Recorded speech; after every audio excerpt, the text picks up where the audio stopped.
warahmatullahi wabarakatuh. Alhamdulillah wa bihi nasta'inu ala umuri dunya waddin. Assalatu wassalamu ala asrofil anbiya'i wal mursalin wa ala alihi wa sahbihi ajma'in amma ba'du. Teman berbuka yang dirahmati Allah dimanapun Anda berada, semoga selalu dalam lindungan Allah Subhanahu wa Ta'ala. Amin ya Rabbal Alamin.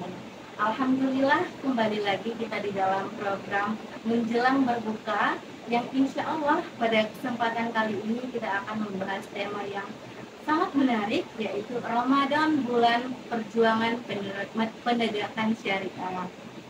Teman berbuka, di samping saya sudah ada narasumber kita, yaitu Ustazah Endiah Puji Tristanti, yang akan menemani bincang-bincang kita pada hari ini. Kalau begitu langsung saja kita sapa beliau ya. Assalamualaikum Ustazah. Waalaikumsalam warahmatullahi wabarakatuh. Bagaimana kabarnya Ustazah?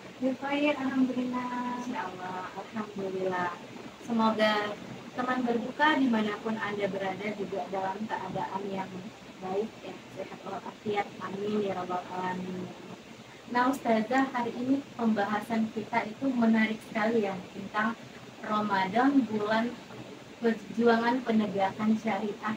Tapi sebelum kita membahas lebih lanjut lagi gitu, saya ingin bertanya terlebih dahulu ya Ustazah. Nah, bagaimana sih seharusnya kita sebagai seorang muslim itu memandang tentang Ramadan ini? Bismillahirrahmanirrahim. Assalamualaikum warahmatullahi wabarakatuh.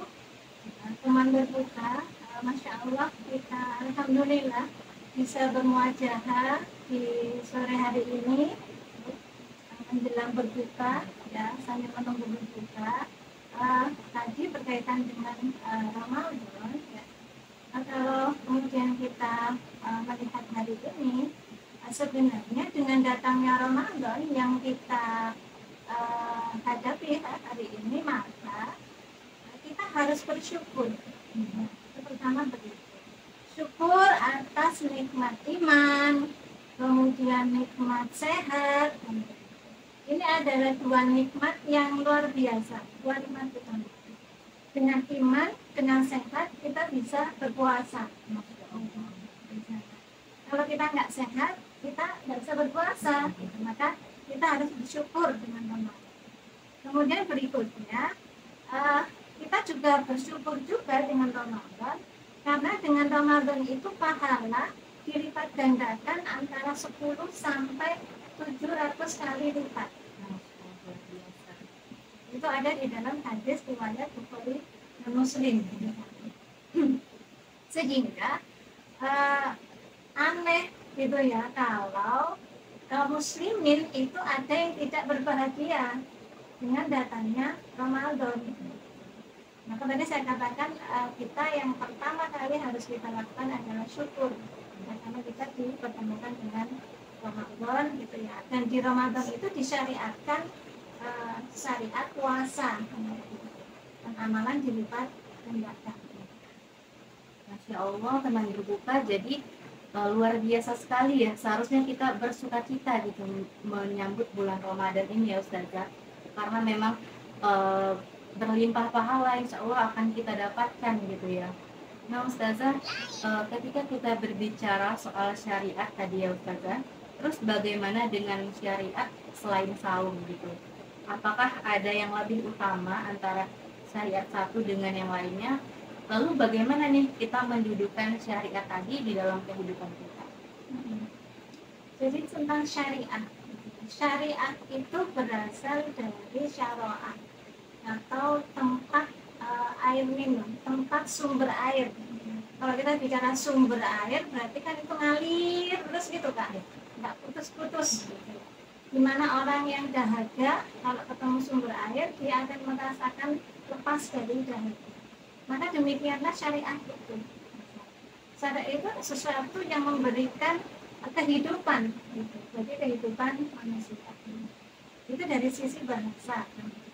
Kemudian kalau kita bicara tentang syariat, sebenarnya syariat ini satu paket dengan masalah keimanan. Satu paket bagaimana gitu? Ketika Allah itu menciptakan manusia, dan Allah itu memahami manusia itu punya kelemahan, membutuhkan kepada Allah, maka Allah juga menurunkan syariat. Jadi manusianya diciptakan, syariatnya diturunkan. Sehingga apa? Kebutuhan itu ya manusia terhadap aturan syariah yang bisa memberikan penerang, tapi ya semacam penghilang dahaga itu bisa didapatkan manusia. Maka dari itu karena ini adalah kebutuhan bagi manusia, ini kan berarti bentuk dari Rahman dan Rahim dari Allah Subhanahu wa Ta'ala. Justru karena Allah itu Maha Pengasih, Maha Penyayang, maka gitu, Allah menurunkan syariat. Ini harus tadi kita bersyukur. Sehingga kalau kemudian kita melihat di dalam Islam, karena tadi ya satu paket syariat dengan keimanan, dan itu berarti harus diambil, maka sebenarnya di dalam Islam itu bertentangan dengan pemikiran sekularisme, pemisahan agama dari kehidupan, karena nggak mungkin manusia itu dipisahkan dengan syariah gitu, misalnya karena manusia itu butuh gitu kayak.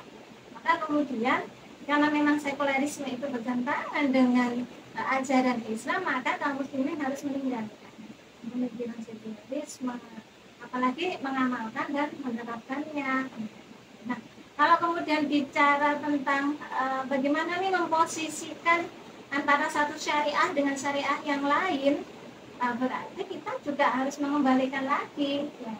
Karena kan gitu, karena ini adalah satu paket keimanan kan begitu, maka syariah itu harusnya diambil oleh kaum muslimin tanpa memilih dan memilah gitu.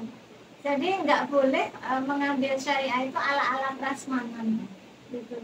Karena di dalam Al-Quran disampaikan afatu'minuna bi ba'dil kitab wa takfuruna bi ba'd. Apakah kamu akan mengambil gitu ya sebagian isi Al-Quran kita, ataukah akan meninggalkannya? Tentu kan jawabannya enggak, kita akan ambil semuanya. Maka dari itu posisi syariat itu apapun jenis syariatnya itu sama. Tidak ada yang lebih tinggi, tidak ada yang lebih rendah, tidak ada yang lebih baik atau enggak baik. Masya Allah, luar biasa, semakin menarik ya pembicaraan kita. Jadi syariat Islam itu sebagai sebuah kebutuhan ya Ustazah dari kaum muslim seperti itu. Nah, agar kita sebagai muslim gitu kan lebih mengenal lagi dan lebih mencintai lagi syariat kita, maka kita harus memahami syariat tadi itu secara utuh ya, secara menyeluruh, secara apa. Nah, mohon bisa dijelaskan Ustazah bagaimana sih gambaran syariat Islam itu secara apa tadi? Ya, syariat itu tadi saya sampaikan bahwa satu paket dengan keimanan. Maka kalau kita bicara tentang syariat, kita juga harus memahami bahwa syariat ini lahir dari masalah keimanan. Artinya fondasinya syariat itu adalah iman. Akarnya syariat itu adalah iman. Sehingga tidak boleh ada tadi pemisahan antara iman dengan syariat. Dan kalau kita melihat di dalam Al-Quran tentang ciri orang yang beriman, maka kita bisa melihat di surat An-Nisa ayat 65. Di sana disampaikan a'udzubillahi minasyaitonir rajim, fala warabbika la yu'minuna hatta yuhaqqimuka fi ma syajara bainahum tsumma la yajidu fi anfusihim harajan mimma qadaita wa yusallimu taslima. Di sini Allah itu bersumpah atas dirinya sendiri. Fala warabbika, demi Tuhanmu. Berarti ini enggak main-main. La yu'minuna. Jadi pada hakikatnya kalian itu enggak beriman loh. Sampai bagaimana gitu. Allah menyampaikan yang pertama sampai menjadikan Muhammad Rasulullah itu sebagai hakim, sebagai pemutus setiap perkara yang ada, perkara yang diperselisihkan. Berarti apa? Ittiba ala Rasul. Jadi ikut dengan apa yang disampaikan oleh Rasulullah.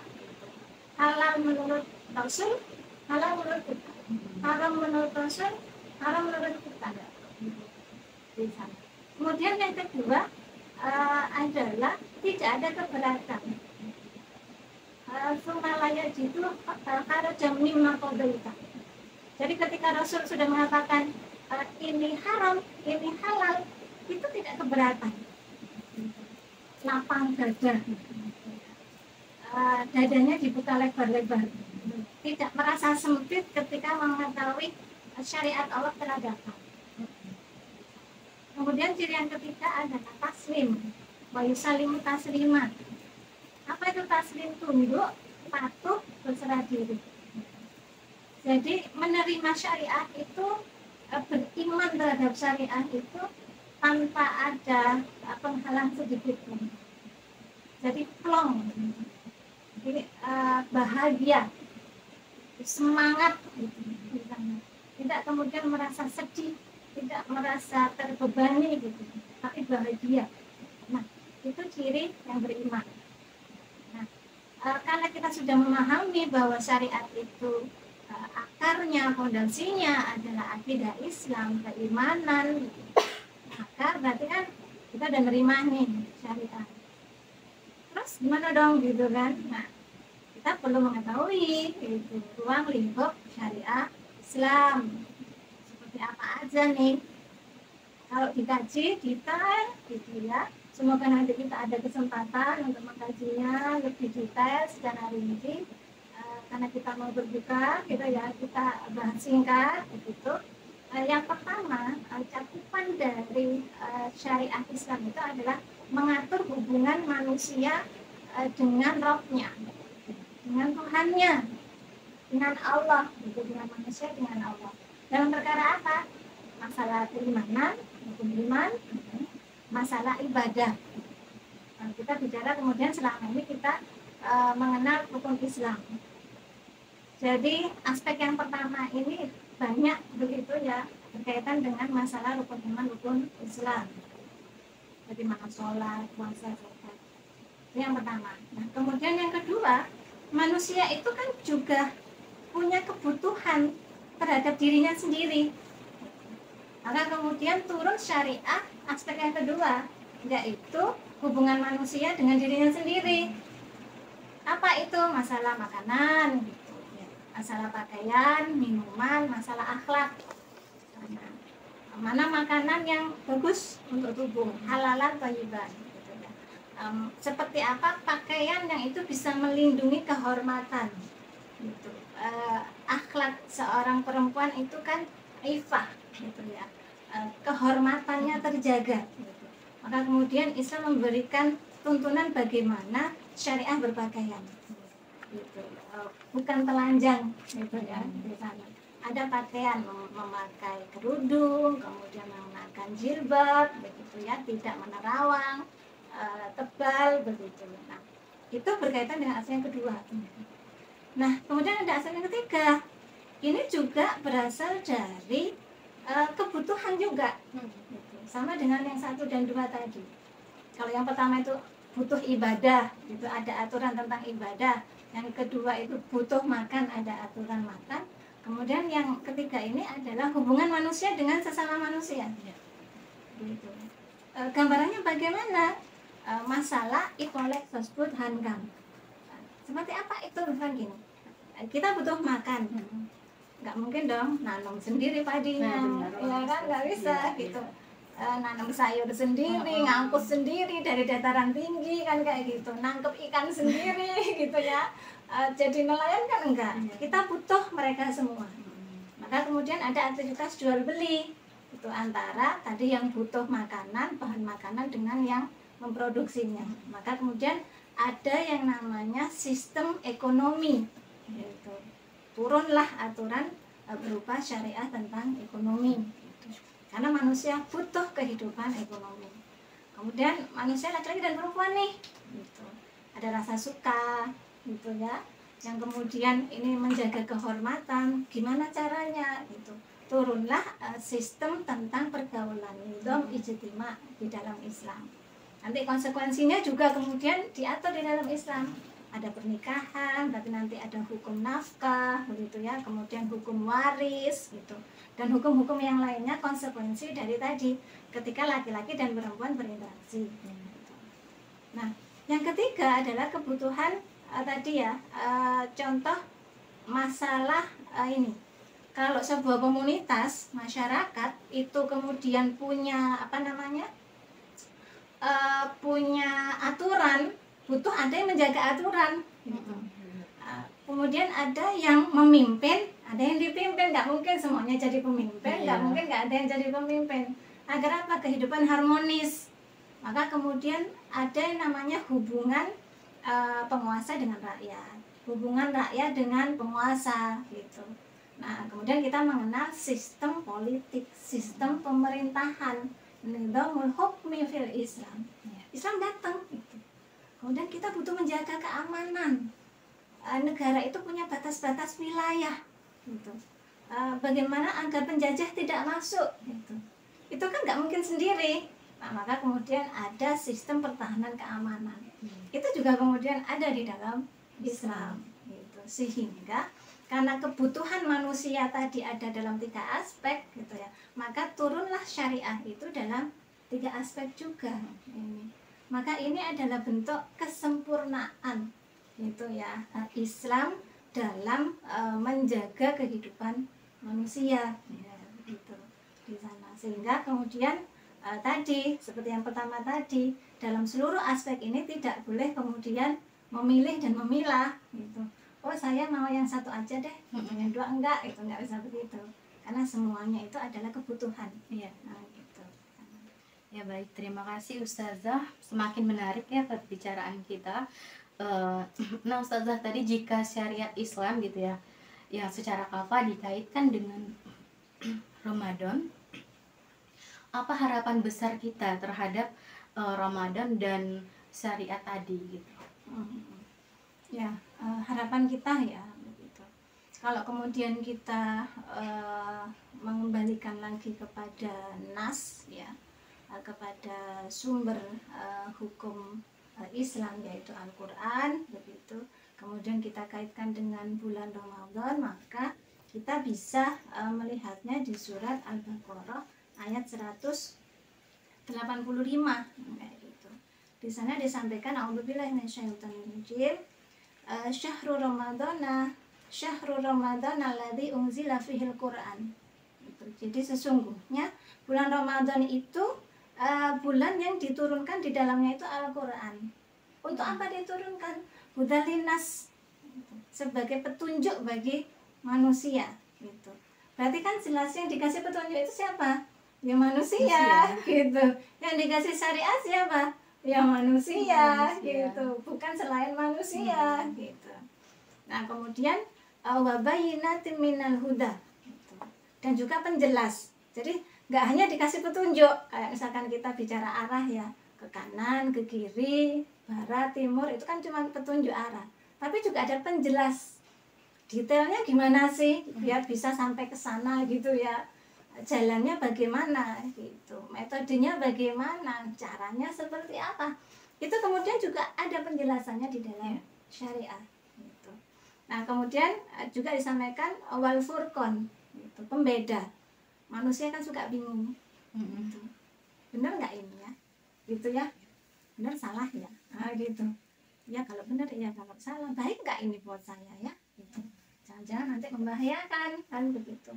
Nah, maka dari situ kemudian dengan adanya Al-Quran kita bisa membedakan mana yang benar, mana yang salah, mana yang baik, mana yang buruk, sehingga jalan manusia itu ketika di menapaki kehidupan di muka bumi ini bisa lempeng gitu ya, lapang begitu ya, tidak kemudian tersandung-sandung begitu, karena ada petunjuknya, ada pembedanya, ada penjelasnya kan gitu. Itu kalau kemudian kita melihat ini ya, bicara tentang kaitan Ramadan dengan tadi, dengan syariah gitu. Jadi sangat erat kaitannya gitu. Maka kalau kemudian kita hari-harinya di bulan Ramadan ini mengetahui gitu ya, masjid-masjid itu penuh gitu ya, habis sholat tarawih atau kadang asar, antara zuhur sampai asar gitu ya, itu juga sudah banyak yang tadarus Quran di semua masjid sambil menunggu berbuka gitu. Kemudian habis tarawih dilanjutkan lagi gitu. Kalau dilihat rata-rata itu tiap masjid itu biasanya sekali baca Quran tadarus ya, tilawah itu 1 juz kan kayak begitu. Ada yang 2, ada yang 3 kan gitu. Berarti ini kan menunjukkan bahwa kaum muslimin itu loh sebenarnya masih punya kesadaran bahwa Al-Quran itu adalah miliknya, bahwa Al-Quran itu adalah petunjuknya gitu ya, bahwa Al-Quran itu memberikan banyak kemuliaan gitu. Nah, kalau kemudian sudah seperti ini kan harus dilanggengkan nih gitu ya, kebiasaan kan gitu ya, membaca Al-Quran setiap hari, pahalanya berlipat gitu. Nah, apakah kemudian cukup sampai di situ? Ya ini kalau saya katakan ya mestinya naik level gitu. Kalau tahun-tahun sebelumnya itu dibaca saja gitu ya, mestinya mulai Ramadan ini kan kayak gitu, itu kaum muslimin harus meningkat levelnya, nggak hanya kemudian baca saja, tapi kemudian bagaimana dipelajari ya, kemudian ditadaburi gitu, hukum apa yang terkandung di dalamnya, mana yang sudah kita laksanakan, mana yang kemudian belum kita laksanakan, yang dikaji kan gitu. Untuk apa dikaji gitu ya, untuk dilaksanakan, untuk diterapkan gitu di sana, bukan hanya untuk dibaca kemudian kita jadi tahu gitu di sana. Nah, sehingga saya menyampaikan menurut saya sebenarnya tepat kalau dikatakan Ramadan itu memang momentum untuk penerapan atau penegakan syariah Islam secara kafah gitu. Agar kita kaum muslimin itu hidupnya barokah, penuh keberkahan gitu ya, agar Allah itu ridho gitu.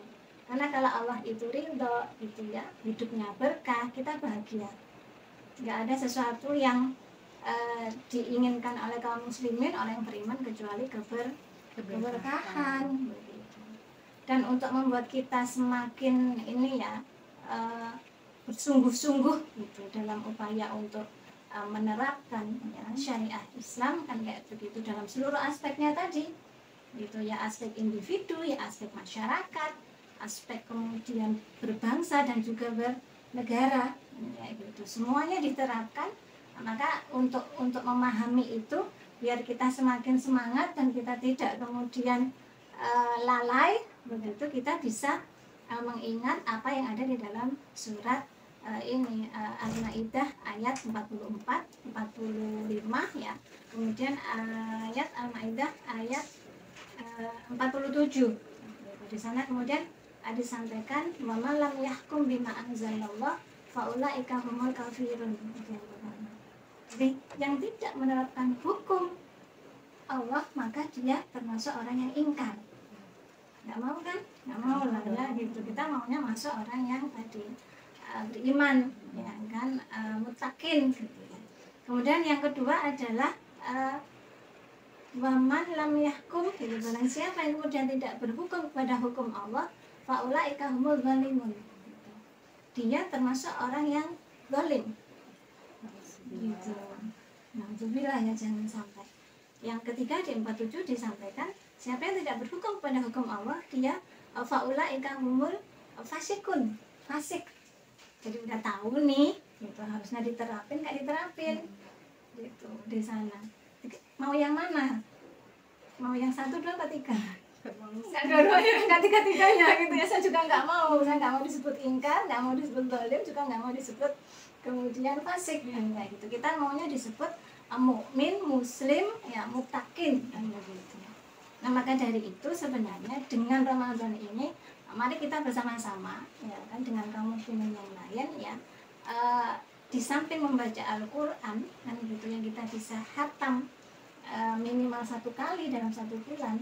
Ayo kita khatamkan begitu pemahaman kita tentang isi dari Al-Quran itu di sana. Kemudian kita ayo sama-sama kita menaikkan level kita secara bersama-sama gitu ya, untuk menerapkan Islam secara kafah.